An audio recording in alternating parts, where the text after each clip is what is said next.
So what is a mitre? A mitre is a diagonal line made when two edges of one piece of fabric meet at a corner.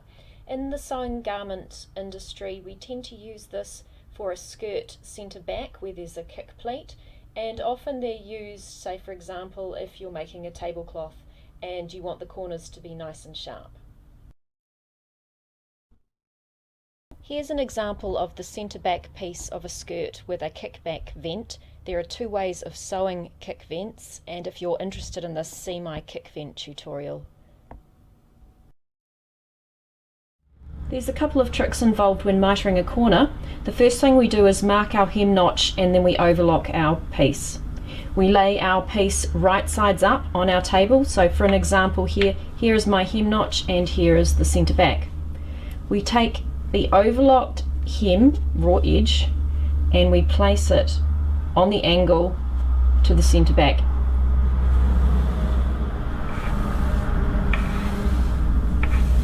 And we finger press that into place. Next we find our hem notch and we turn this up at our hem notch.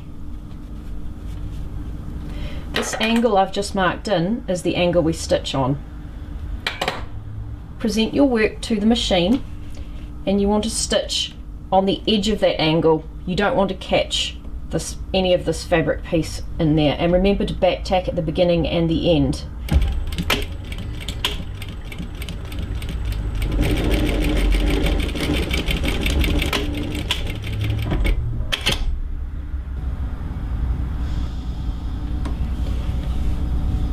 Open this up and match these angles together like so. We're going to be turning this inside out. Place your thumb in the corner here and turn.